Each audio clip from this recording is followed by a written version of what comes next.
The Makalel, aka the blasphemer, walked into the Mishkan and he saw the Lechem HaPanim, the 12 showbreads that were brought each week, and something about them really ticked him off, and he walked out and denounced Hashem, being called the Makalel, the one who cursed.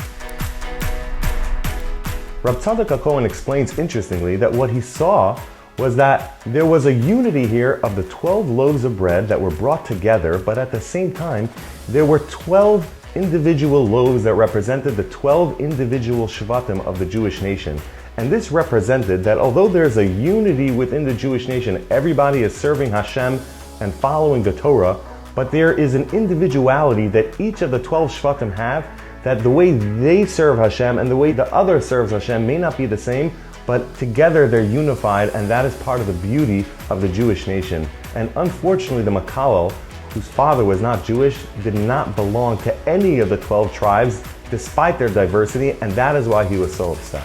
Rabbi Yisachar Fram points out that it's no coincidence that this just happens to always fall out around Lag BaOmer time, because Lag BaOmer, as we know, was a time when finally the students of Rabbi Akiva stopped dying. They were dying because they did not have enough respect for one another. And this is exactly the point of what we're saying from the Lechem HaPanim, that we have to all realize that there's a unity within the Jewish nation, and what is beloved to Hashem is that although there is that unity, there's place for that diversity of all different types of Jews. Some look different than others, some act different than others, and that is all part of the beauty of the Jewish nation, that at the same time that we're all following the same mitzvos and the same Torah, but there is an individual aspect that each and every type of Jew can bring that is beloved to Hashem, and if it's beloved to Hashem, it should be beloved to each and every one of us as well. And hopefully, by recognizing this, we'll appreciate other Jews more, we'll respect other Jews more, and we will love other Jews more. Have an enjoyable Lag BaOmer and a great Shabbos.